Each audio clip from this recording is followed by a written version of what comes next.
Hello friends, welcome. तो हमने last class में कंप्लीट कर लिया था third chapter between the to Holocaust. तो अब हम लोग J L Mehta advanced history of medieval India volume 1 का फोर्थ चैप्टर कर रहे हैं, द सेकेंड हॉलोकॉस्ट। सेकेंड जो इंडिया के साथ डिज़ास्टर हुआ मुस्लिम टर्किश रूल में। ये 1175 से 1205 के टाइम पीरियड की कवरेज है। सबसे पहले द शंशबानी डायनेस्टी ऑफ घुर। The real founder of the Turkish rule in India, northern India, was Shiashabuddin Muizuddin, better known as Muhammad Ghuri. He belonged to the ruling house of Ghur in Afghanistan. The mountainous region of Ghur or Ghor comprised the western central part of modern Afghanistan between Ghazni and Herat. A small principality was set up by a Tazik chief of Shansabani family in the 10th century. It was conquered and made feudatory by Mahmud of Ghazni in circa 1009 AD.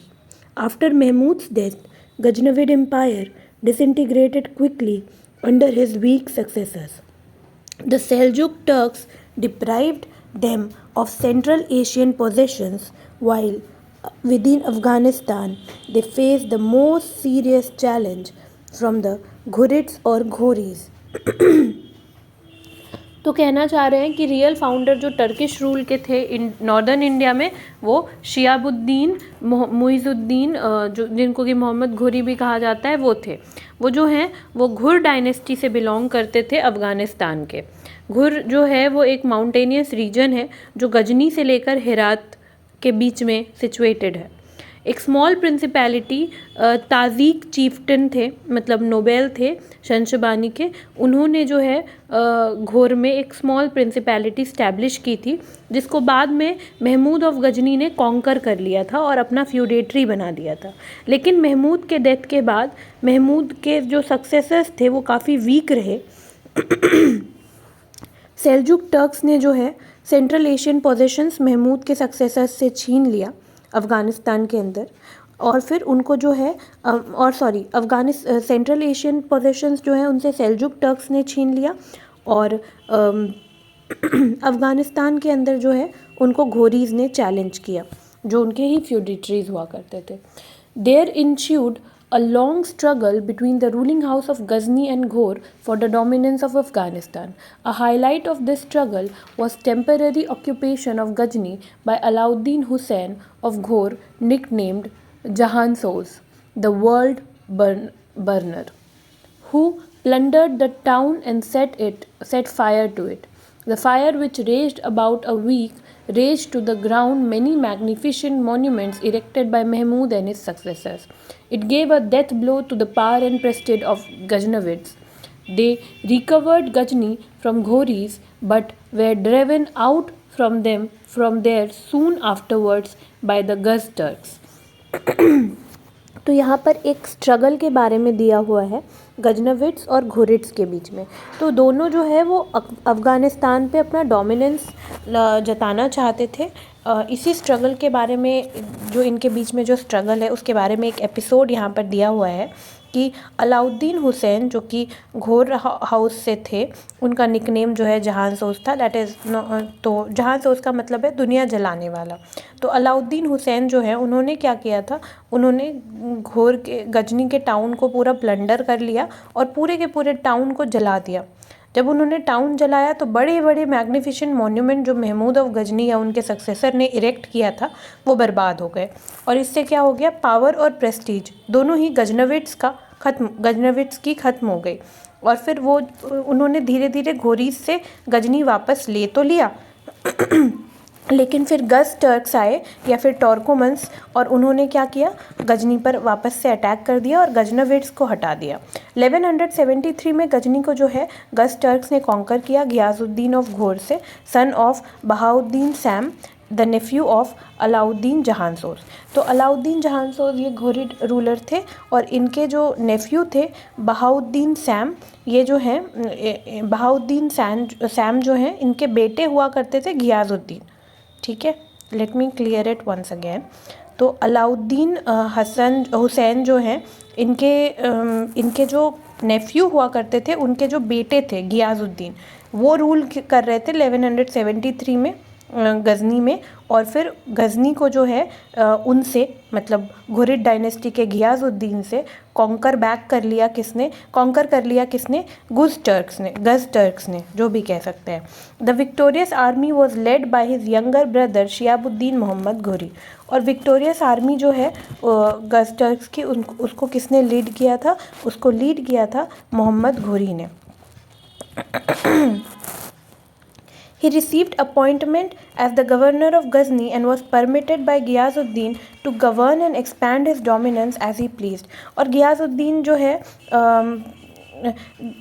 I am so sorry, there is a slight mistake which I did. Actually Ghuzz Turks जो है वो हमने पढ़ा last में कि उन्होंने occupy कर लिया था गज़नी, और गज़ टर्क्स को जो है गियाजुद्दीन ने जो है वो गज़ टर्क्स से गज़नी को वापस से रीऑक्यूपाई कर लिया। और जो गियाजुद्दीन ने रीऑक्यूपाई किया, इसमें जो आर्मी लीड की वो गियाजुद्दीन के छोटे भाई मोहम्मद घुरी ने लीड की, ठीक है। और ऐसे जो है गज़नविद एम्पायर पहले गज़ टर्क्स के पास गया और फिर घुरिद डायनेस्टी के पास आ गया, और मोहम्मद घुरी को जो है गियाजुद्दीन ने गजनी की एम्पायर दे दी और कहा कि आप जैसे चलाना चाहो आप चला सकते हो। Muhammad Ghuri thus became virtually an independent ruler. He continued to show loyalty and allegiance to his brother during his lifetime and struck coin and read the khutbah in his name। तो कहा जा रहा है कि मोहम्मद घुरी वैसे तो वर्चुअली इंडिपेंडेंट हो गए थे, क्योंकि गियाजुद्दीन ने मोहम्मद घुरी से कहा कि आपको जैसे रूल करना है आप वैसे रूल कर सकते हो। बट मोहम्मद घुरी ने अपने भाई को, जब तक वो ज़िंदा रहे तब तक उन्होंने अपने भाई को बहुत ही ज़्यादा लॉयल्टी दिखाई। इवन जो कॉइन्स भी उन्होंने मिंट करवाए वो भी, या खुतबा जो रीड किया वो भी अपने भाई के ही नाम पर रीड किया। Indian campaigns of Muhammad Ghuri and his objectives. तो इंडियन कैंपेन्स क्यों किए मोहम्मद घुरी ने? After consolidating his hold over the kingdom of Ghazni, Muhammad Ghuri directed his attention towards the conquest of India. Like Mahmud of Ghazni, he also led several expeditions over a long period of 30 years. He was ambitious and capable military general, though not a genius like Mahmud of Ghazni. He had a strong imperial instincts. Unlike Mahmud, his main objective was to establish an empire in India. The expansion of Islam and his ambition to glorify his name through his military exploits could be said his secondary aims. तो Mahmood of Ghazni के तरह ही दूसरे आए मोहम्मद घुरी, और इन्होंने भी 30 साल के पीरियड में इंडिया में बहुत सारे मिलिट्री एक्सपीडिशंस किए। ये महमूद ऑफ गजनी के तरह एक मिलिट्री जीनियस तो नहीं थे, बट फिर भी एक केपेबल मिलिट्री जनरल ज़रूर थे। इनमें कुछ डिफरेंस रही महमूद ऑफ गजनी से। क्या डिफरेंस थी कि महमूद ऑफ गजनी जो है उनके पास इंपीरियल इंस्टिंक्ट नहीं थी। बस एक बार गुजरात में उन्होंने सोचा था और उनके लोगों ने मना कर दिया, तो उनके पास कुछ ऐसा नहीं था कि मुझे इंडिया में एम्पायर खड़ा करना है। बट मोहम्मद घुरी के मन में ऐसा था कि उन्हें इंडिया में एम्पायर खड़ा करना है, और ये उनका मेन एम था। जबकि महमूद ऑफ गजनी का मेन एम जो है वो खुद के नाम को बढ़ाना इस्लाम के थ्रू ये था। बट मोहम्मद घुरी का ये सेकेंडरी एम क्या कहा जा सकता है, बट प्राइमरी एम क्या था? इंडिया में एक एम्पायर सेटअप करना। Loot and plunder was definitely not his aim. He took care to acquire enough gold and silver as a booty or tribute from vanquished chief. It helped him in raising a strong army for defense of his Afghan dominance against the onslaught of Khwarizm Shah।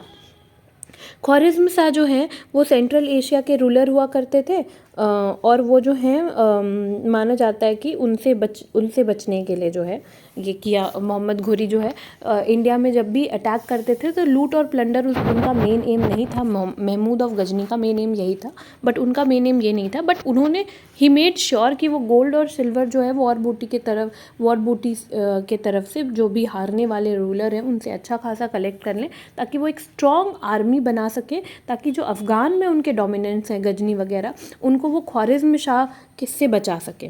Khwarizm Shah एक central Asian ruler हैं। Okay, as a shrewd empire builder, Muhammad Ghuri did not pursue his campaigns ruthlessly nor in quick succession. Instead, he launched every expedition with a set plan to serve his imperial interest, and after every conquest took pains to establish firm military and civil hold over the acquired territories before taking the next step forward. ये एक shrewd, बहुत ही cunning empire builder थे, बहुत ही दूर का सोच सकते थे. तो इन्होंने बिल्कुल हड़बड़ी नहीं दिखाई इंडिया में एक्सपीडिशंस करने में.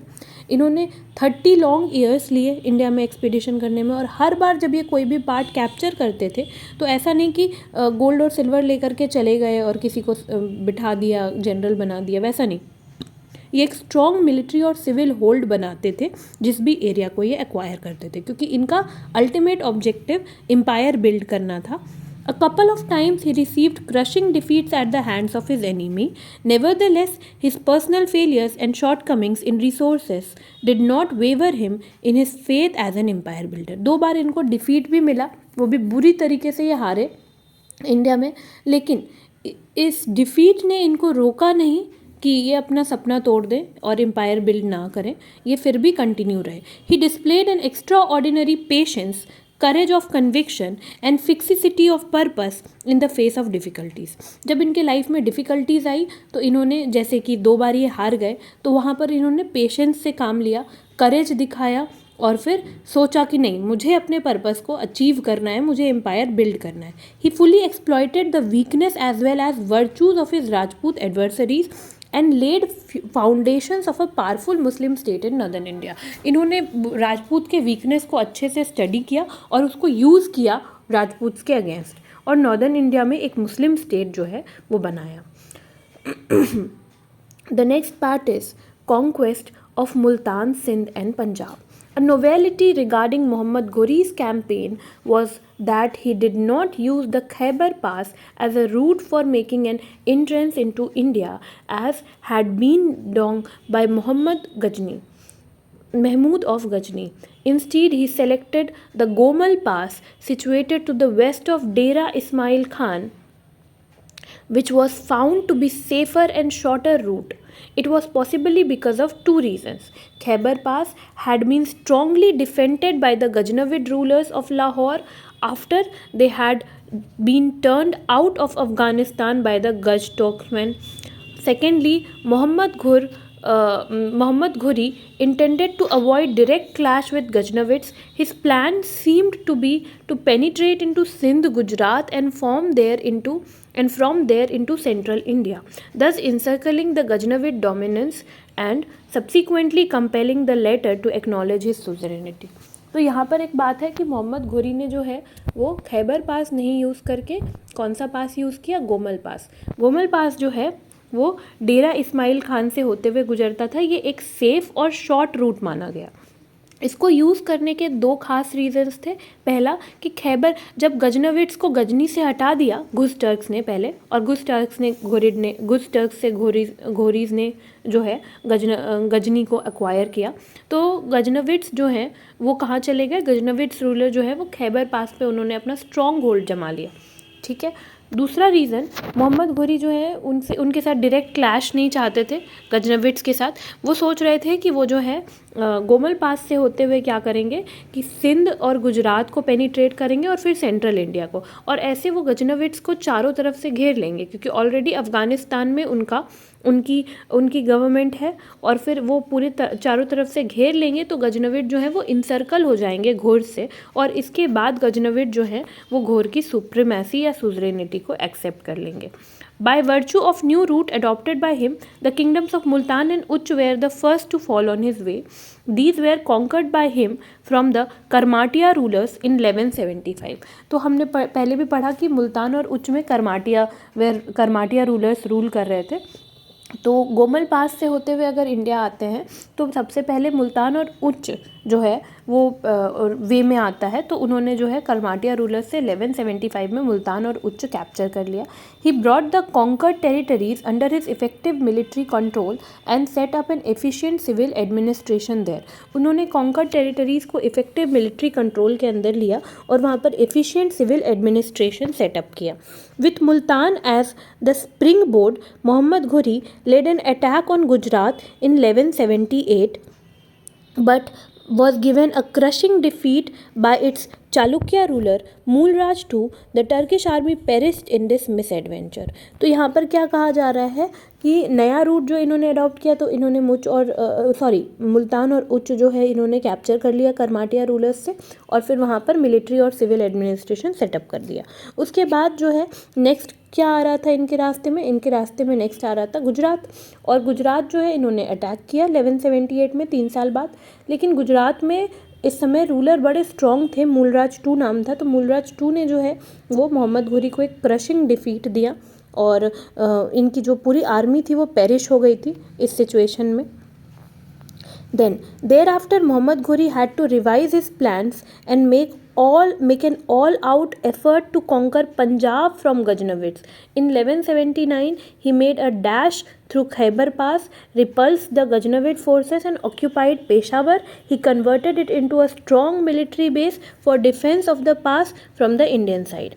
तो अब इनके पास एक रास्ता ख़त्म हो गया कि अब ये गुजरात होकर के इंडिया एंटर नहीं कर सकते थे, क्योंकि गुजरात में एक स्ट्रॉन्ग रूलर है मूलराज II, जिन्होंने एक बार इनको बुरी तरीके से हरा दिया है। तो इनको अब ना चाहते हुए भी क्या करना पड़ा, खैबर पास से एंटर करना पड़ा। फिर इन्होंने गजनविड से इनका एक क्लैश हुआ, और क्लैश में इन्होंने गजनविड्स को हराया और पेशावर को ऑक्यूपाई कर लिया, और पेशावर में एक स्ट्रॉन्ग मिलिट्री बेस सेटअप किया, ताकि इंडियन साइड से जब इनको रेजिस्टेंस मिले तो ये उस मिलिट्री बेस को यूज़ करके रेजिस्टेंस को अपोज कर सके। 1181 में मोहम्मद घुरी जो है उन्होंने लाहौर को इन्वेड किया पहली बार। He failed to take it but forced a treaty on Khusrau Malik. तो लाहौर को ये इन्वेड तो नहीं कर पाए, लेकिन खुसरो मलिक से एक ट्रीटी कर लिया, who had to send his infant son as a hostage to the invader to ensure the implementation of the treaty।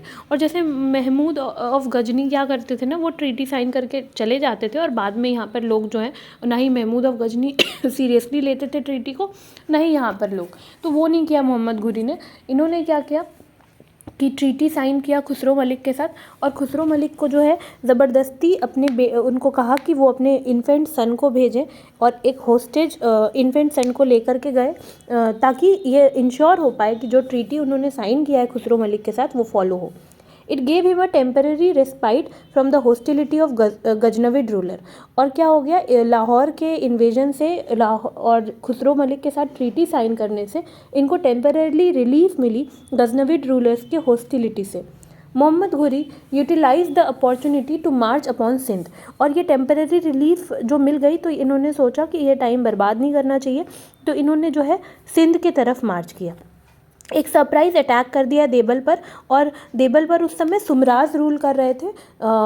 उनको जो है उन्होंने जो है मोहम्मद घोरी की सुप्रीमेसी को एक्सेप्ट कर लिया, और फिर एक ह्यूज वॉर बूटी भी दिया उनको साथ साथ as a tribute from Sindh. ठीक है, तो ये हो गया, तो सिंध कैप्चर हो गया, लाहौर कैप्चर हो गया, पेशावर कैप्चर हो गया, है ना, एंड मुल्तान एंड उच्च also got captured up till now.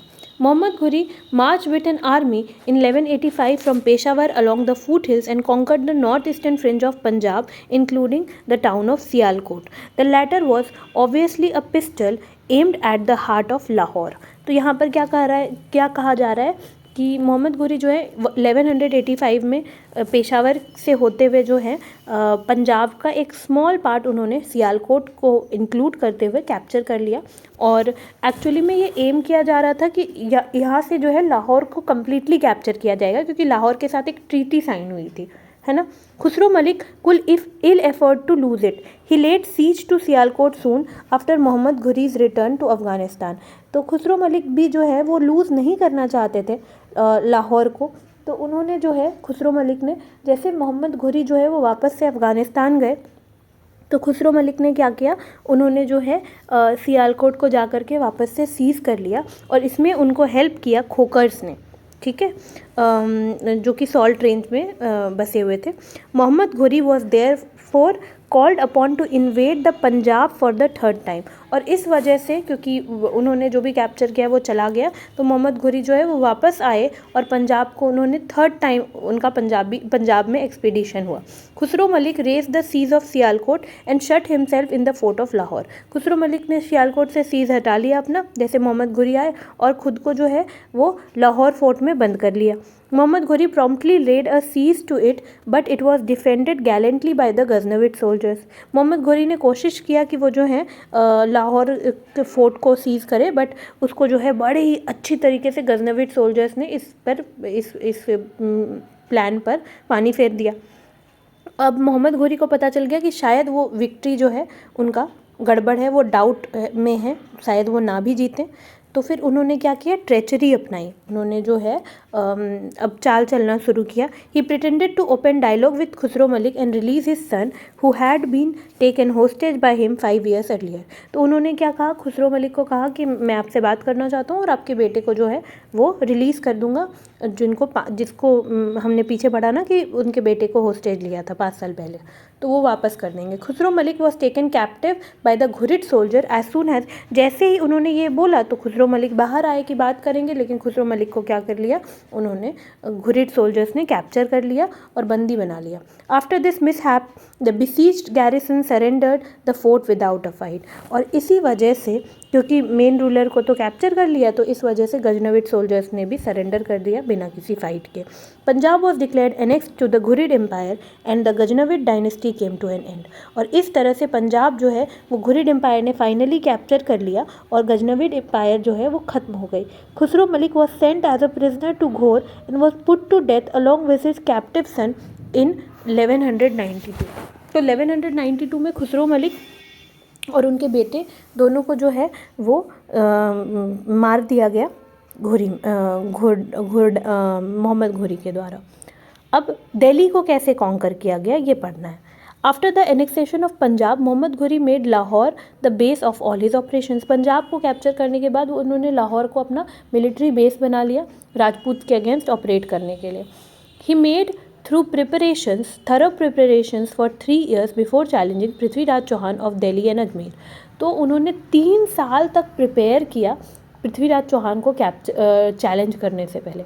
1189 में उन्होंने जो है भटिंडा को कैप्चर किया और बिसीज कर लिया उसको to surrender before the arrival of reinforcement from Delhi, ताकि भटिंडा से जो है I'm so sorry, let us read it once again. In 1189, he took Bhatinda by storm and compelled the besieged garrison to surrender before the arrival of reinforcement from Delhi. He stationed 12,000 cavalry there under the charge of Turkish noble with the instructions to hold on against the Rajput for a couple of months until his return from Ghazni with a fresh army. तो उन्होंने क्या किया, भटिंडा को capture कर लिया ताकि दिल्ली पर जब वो अटैक करे तो क्या हो, भटिंडा से हेल्प ना मिले। और उन्होंने 12,000 कैवेलरी के साथ पूरे के पूरे टर्किश नोबल को ये चार्ज दिया कि वो जो है वो राजपूत को 2 मंथ तक इंगेज रखें जब तक वो गजनी से वापस ना आए फ्रेश आर्मी के साथ। मीनवाइल पृथ्वीराज चौहान जो है उन्होंने जो है एक आर्मी लीड की for the liberation of Bathinda. Bathinda को बचाने के लिए एक आर्मी लीड किया उन्होंने। मोहम्मद घोरी जो है उनका इनकाउंटर हो गया पृथ्वीराज चौहान के साथ तराए के फील्ड में। तो टर्क्स जो है उनको राजपूत ने जो है हरा दिया। मोहम्मद घोरी जो हैं वो खुद भी बहुत गंदी तरीके से ज़ख्मी हो गए थे by Govind Rai the younger brother of Prithviraj. Govind Rai ने उनको बहुत गंदी तरीके से ज़ख्मी कर दिया था, जो कि पृथ्वीराज के छोटे भाई थे। He was rescued however by a Khalji soldier and taken back to Ghazni in a litter. लेकिन उनको जो है एक खिलजी सोल्जर ने बचा लिया और गजनी लेकर के चले गए एक लिटर में। The victorious Rajput laid siege to Bathinda, और फिर राजपूत ने जो है वो भटिंडा को सीज कर लिया। Besieged Turkish army held out for 13 months before laying down the arms. Besieged Turkish army ने 13 मंथ तक जो है उन्होंने जो है मतलब कोशिश किया कि रेजिस्टेंस दे सके, लेकिन फिर फाइनली उन्होंने जो है अपने आर्म्स को नीचे रख दिया और सरेंडर कर दिया। It is sad commentary on the poor military organisation and defective war strategy of Rajput that they took so long to get back their own fort from the hands of Turks who had conquered it from the former in a single sweep. ये बहुत ही sad बात है, बुरी तो नहीं, बहुत ही दुखद बात है कि मोहम्मद घोरी ने एक बार में उसको कॉन्कर कर लिया था, भटिंडा के फोर्ट को, और राजपूत को 13 मंथ लग गए टर्क सोल्जर्स से अपने ही फोर्ट को वापस लेने में। मोहम्मद घोरी took his lieutenant to task for this debacle and made vigorous preparations to avenge his defeat। अब मोहम्मद घोरी क्योंकि हार गए हैं तो उनको बदला लेना है, तो उन्होंने पूरा टास्क किया, बहुत ज़्यादा प्रिपरेशंस किया। नेक्स्ट ईयर वो इंडिया आए 1,20,000 हॉर्समैन के साथ, और फिर वापस से पृथ्वीराज चौहान और मोहम्मद घोरी जो है वो तराई के फील्ड में मिले। Ghori employed clever tactics to defeat the enemy. His 4 divisions of 10,000 mounted archers engaged the Rajput from all 4 sides। तो उन्होंने जो है 4 डिवीज़न किया 10-10 हज़ार के तीरंदाजों के साथ, और फिर वो जो है वो राजपूत को हर डायरेक्शन से राजपूत पर वार कर रहे थे, और राजपूत जो है वो चारों डायरेक्शन से क्या थे, इंगेज थे। They had special instruction not to come very close to the enemy but to exhaust the Rajputs' patience and energy by scattered engagement। और उनको पहले से कहा गया था कि आप हर तरफ से वार करो ताकि राजपूत का पेशेंस जो है या एनर्जी जो है वो पूरा ख़त्म हो जाए, लेकिन उनके बहुत करीब नहीं जाना है, दूर से ही वार करना है। And make an orderly retreat if pressed hard on any front. और कहा कि अगर किसी भी तरफ से राजपूत ने गड़बड़ अटैक कर दिया या ज़्यादा अटैक कर दिया तो आपको क्या करना है, आपको वहाँ से निकल जाना है। These reserves were kept by him at a distance of several miles from the scene of action। और ये जो तीरंदाज थे ये काफ़ी दूर थे एक्चुअल बैटल से। He did not give an opportunity to the enemy to gauge his real stand। तो इनको दूर क्यों रखा गया था, ताकि एनिमी को पता ही ना चले कि एक्चुअली में कितने अच्छे से ये प्रिपेयर्ड है। When the Rajputs were nonplussed and disorganized by the day-long skirmishes and hovering tactics of the ever-fleeing Turkish archers, Muhammad Ghori thrust the reserves into battlefield and made a clean sweep of it। Rajput बिल्कुल अनप्रिपेयर्ड थे कि archers भी आने वाले हैं, और मोहम्मद घोरी ने जब वो एकदम थक वक गए थे, जब एकदम राजपूत आए एकदम, ये बिल्कुल अच्छे से ऑर्गेनाइज्ड भी नहीं थे, और मोहम्मद घोरी ने जो है वो अपने लोगों को यूज़ किया, आर्चर्स को। Entire Rajput army was destroyed, और आर्चर्स की वजह से पूरी की पूरी राजपूत आर्मी डिस्ट्रॉय हो गई। Govind Rai fell fighting while Prithviraj fled the field but was caught and beheaded immediately a little later। Govind Rai जो हैं वो लड़ते लड़ते गिर गए, और पृथ्वीराज ने भागने की कोशिश की फील्ड से, लेकिन उनको जो है पकड़ लिया गया, और उनको जो है उनके सर को अलग कर दिया गया बॉडी से।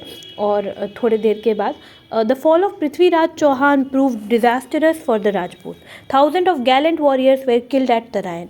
पृथ्वीराज चौहान के फॉल जो हैं वो डिजास्टरस थी राजपूत के लिए। बहुत सारे थाउजेंड ऑफ गैलेंट वॉरियर्स थे जो कि मर गए। The Vanguard of Rajput defences in the north western India was liquidated. और वैनगार्ड जो थे राजपूत डिफेंसेस के नॉर्थ वेस्टर्न इंडिया में, वो लिक्विडेट हो गए, मतलब राजपूत अब स्ट्रॉन्ग नहीं रहे, ठीक है, वो ठोस नहीं रहे। It exposed the incorrigible weakness of their military and political setup and encouraged the Turkish invader to penetrate deep into the Gangetic valley. अब सबको एक्सपोज हो गया कि राजपूत की जो मिलिट्री वॉरफेयर स्ट्रैटेजीज़ है वो बहुत ही वीक है, वो बहुत ही गड़बड़ है। और क्या हो गया, वो लोग जो हैं डीप पेनिट्रेट कर गए, टर्किश इन्वेडर्स जो हैं वो इनकरेज हुए कि वो अब गैंगेटिक वैली में आराम से पेनिट्रेट कर सकते हैं, क्योंकि राजपूत की मिलिट्री स्ट्रैटेजी तो इतनी अच्छी है नहीं। Turkish victory at Tarain did not lead, however, to the fall of Delhi and Ajmer all at once। The towns were defended stubbornly by those who had escaped the fury of Tarain। Muhammad Ghori therefore deputed his brilliant slave general Qutbuddin Aibak to take charge of the army of occupation and himself return to Ghazni। लेकिन दिल्ली और अजमेर पृथ्वीराज चौहान के defeat होने के just बाद ख़त्म नहीं हो गया। तराई में जो लोग बच गए थे उन्होंने जो है दिल्ली को डिफेंड किया स्टबर्नली, और मोहम्मद घोरी ने इसके बाद जो है अपने जनरल कुतुबुद्दीन ऐबक को, जो कि स्लेव भी हुआ करते थे, उनको जो है ये काम सौंपा कि आप जो है मतलब दिल्ली को ऑक्यूपाई करो, और मोहम्मद घोरी खुद जो है वो गजनी रिटर्न हो गए। कुतुबुद्दीन ऐबक ने मिलिट्री हेडक्वार्टर जो है वो इंद्रप्रस्थ में सेट किया, जो दिल्ली के बगल में थी, और फिर मिलिट्री कम डिप्लोमेटिक प्रेशर जो है वो राजपूत के ऊपर क्रिएट किया, ताकि वो जो है राजपूत जो है वो मोहम्मद घोरी की ओवरलॉर्डशिप को एक्सप्रेस कर लें या फिर एक्नॉलेज कर लें। He extended support to Govind Raj, a young and inexperienced son of Prithviraj Chauhan to be the ruler of Ajmer, but attempted to create dissensions among the Rajput by advancing the claim of Tomar Prince over Delhi. तो कुतुबुद्दीन ऐबक ने क्या किया, उन्होंने पृथ्वीराज के बेटे गोविंदराज को support दिया कि वो जो है अजमेर के राजा बन जाए, बट साथ साथ इन्होंने जो है राजपूत में एक डिसयूनिटी भी पैदा कर दी, क्योंकि तोमर प्रिंस को जो है इन्होंने मतलब मौका दिया दिल्ली में रूल करने का। Rajput also adopted a conciliatory attitude towards Aibak, they did not fall into his trap। उन्होंने एक ठीक ठाक एटीट्यूड अपनाया ऐबक के लिए, लेकिन उसके ट्रैप में फंसे नहीं। Hariraj, a brother of Prithviraj Chauhan and an experienced general, supplanted his nephew of Ajmer at Ajmer and launched a military campaign to regain control over the lost dominance। Hariraj जो कि पृथ्वीराज चौहान के भाई थे और काफ़ी एक्सपीरियंस थे, उन्होंने जो है नेफ्यू को अजमेर में जाने दिया, जो पृथ्वीराज के बेटे थे उनको अजमेर में राजा बनने दिया, और जैसे वो राजा बने तो उन्होंने क्या किया, मिलिट्री कैंपेन जो है इस्टेब्लिश किया ताकि वो जो भी हारे हैं वो सब उनको मिल पाए। However the appearance of Turkish army in the vicinity of Ajmer foiled the plans. लेकिन टर्किश आर्मी अजमेर के अगल बगल पे थी और इस वजह से उनके प्लान पर पानी फिर गया। Ajmer was left in the hands of Govindraj. Ajmer जो है वो गोविंदराज को दे दिया गया, और गोविंदराज जो कि पृथ्वीराज के बेटे थे उन्होंने फाइनली जो है कहा कि वो जो है टर्किश सुप्रीमेसी को अपने ऊपर एक्सेप्ट करते हैं। कुतुबुद्दीन ऐबक जो है वो एंग्शियस थे कि वो दिल्ली को पहले कॉन्कर करेंगे।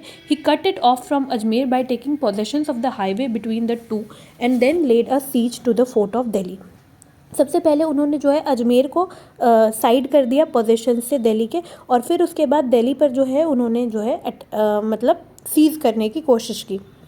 Hard pressed, the besieged Rajput vacated the fort after a couple of months and escaped through the enemy lines by making a sudden assault। और जो है वो राजपूत जो है उनको फाइनली जो है वो वेकेट करना पड़ा दिल्ली के फोर्ट को, और फाइनली जो है उसको टर्किश ने ऑक्यूपाई कर लिया। नेक्स्ट क्लास में we will do penetration into the Gangetic valley, और जो भी बाकी टॉपिक्स हैं let's see if we can complete it in one class, और I think we will be able to complete it in one class. तो next class में हम लोग जो है पेनिट्रेशन इनटू गैंगेटिक वैली और बाकी टॉपिक्स करेंगे जे.एल. मेहता एडवांस्ड हिस्ट्री वॉल्यूम 1 से of the medieval India. Thank you so much for watching. Thank you.